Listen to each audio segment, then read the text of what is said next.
What do you think are some mistakes that companies seem to make in terms of PR or brand building? Don't think about polishing your brand to an excess. What I mean by that is you're looking to be authentic, right? You're looking for people to understand who you truly are. And so, maybe hiring the biggest PR agency and trying to behave like this gigantic organization when you're not that, when you're in fact an innovative, fast moving organization, you want to communicate because that's part of your identity.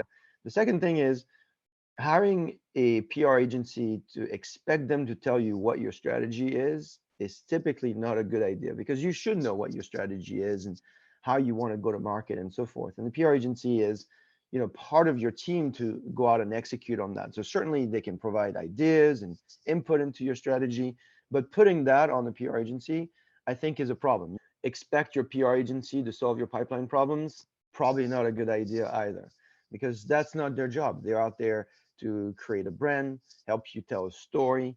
Of course, it will have an impact on your pipeline and it will be, impactful in how your business grows.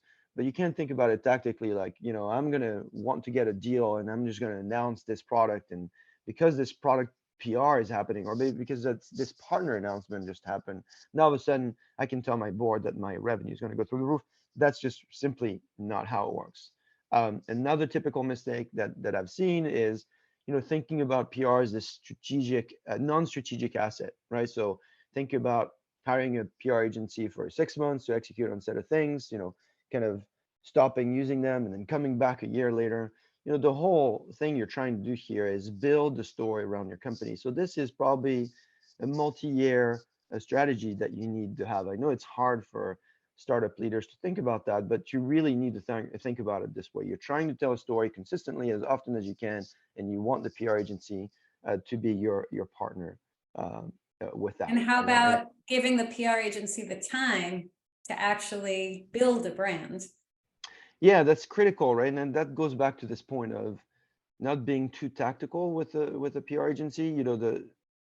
I think that's where CEOs tend to misunderstand, what a PR agency is about.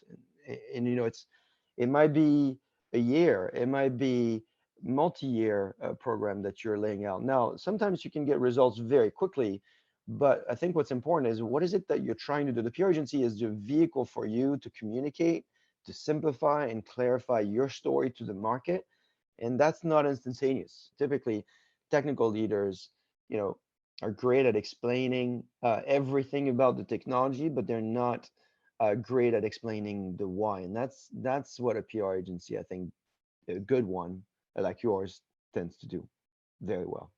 What advice do you have for marketers, founders, and CEOs on how best to work with PR teams? If you're a CEO listening, please don't be tactical with your PR agency. Your PR agency is not the opportunity for you to write a press release, publish it, and be done, right? If you want to be successful, you got to think about a relationship that at least goes for 18 months, I would say. That's how I think about it. I think about communicating with my market every 30 days and think about it across a 18-month, horizon. An 18-month in the tech industry tends to be the thing that's kind of stable, and every year and a half, major shifts happen. Don't interview them as if they're a vendor, even though they are a vendor that's external to your company. You need to think about them as like another employee, or maybe even like another manager. When you and I worked together at some of these startups, you were effectively running that department, and I had people that were employees of mine that, frankly, you know, in a way, I wanted them to think they reported to you. So they've got to be at your team meeting, even though the team meeting might not be about PR. Maybe there's a 5-minute update that you're going to give as part of the PR, but we want them to understand everything that's going on inside the company. And then the other thing is, don't push on them things that you really own, right? Be very clear. You own the strategy as a CEO. You own the strategy creation. It's really unfair to go to your PR firm and say, oh, tell me what my strategy should be. You own the strategy, and it's up to them to execute on that strategy, but it's all up to them to tell you when you're full of it, right? I think one of the greatest values that I got of us working together, I mean, there are many values, but one of them is you told me, hey, this won't land. This doesn't make sense, Bruno. Or maybe you're over the top, or maybe you're not enough over the top, right? And so that's how I use the relationship with my PR agency. They're part of my team. And then they're kind of my barometer into the market. They are protecting you of blind spots that you might not see. And they're, if you give them an environment where it's safe for them to tell you when you're just full of it, then it makes you better. And I think that's a value to really tap into because it'll make you a better company. One of the things that you mentioned is that when we work together, my team and I push back, or as you say it so colorfully, we tell you when you're full of shit. Yeah. So what do you mean? And why do you think it's important to be open to being challenged by your PR team? Why do you think also that so many executives have such a hard time with that? I'm trying to be the best in my industry. And to be the best in your industry, you have to rely on external opinions, right? I mean, and you can decide if these opinions matter or not, but you have to have a high level of awareness of what's going on, right? The number one enemy of that that situation is have blind spots you don't understand, right? And your opinion is very relevant to my goal because you are exemplifying the reporter I'm trying to pitch to. And so no reporter that I'm going to pitch to is going to tell me when I'm wrong, but you will. And you will tell me, hey, this story doesn't make sense to me. This story is actually weak. Uh, it's not exciting. And so that forces me, one, to discover my blind spots. I think sometimes, tech CEOs that have had great success, they have a blueprint of what they think success looks like, executing on that blueprint. And well, guess what? Success is the worst teacher. I think it was Bill Gates that said that. And every situation is kind of different. And so you really got to be a little bit more humble when you're confronted with a situation and realize that maybe this thing looks nothing like what you experienced before. Maybe it does. And you have to have an opinion and a point of view and being willing to take a risk on that. But if it doesn't, and you didn't go through the mental exercise of saying, wait, there is potentially something I don't know here, and that something that I don't know could actually kill the whole thing, that's not going to be helpful to your mission. So that's what I would tell every CEO here. Even if you've been successful before, scaled companies, sold them, and you think you know exactly the blueprint for how you execute on that success, it is quite possible that the conditions have changed. And the best person to tell you what these conditions are is your PR leader. They were a reporter. They're in the market right now. They observe what works and doesn't. Um, it would be really kind of doing a disservice to yourself not to listen to them. Now, after you've listened, if you don't agree, it's on you, of course, to execute on it. But not going through the exercise of listening, I think, is a terrible mistake for CEOs. Do you think that also there's some misconceptions about reporters in terms of marketers and CEOs are used to executing on content that they control, on platforms that they control, versus pitching a reporter? This is the problem we have with PR marketing in general. Is I think every engineer thinks it's easy.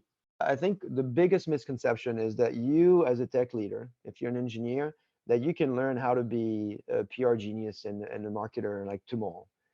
You can't, because it's a science, just like your profession. PR is about relationships. It's about understanding context. It's about being a service to reporters. So this is something that people don't, I think, embrace well enough. Is they're thinking about PR is like, I'm just going to communicate to you when I get something to say, and you'll write about it. Well, what relationship has worked like that in your life? PR is about what can I do that is making it interesting for my reporter who is servicing their audience. What is it, the information that I could provide to them? And sometimes I'm going to provide information to them that they'll never write about.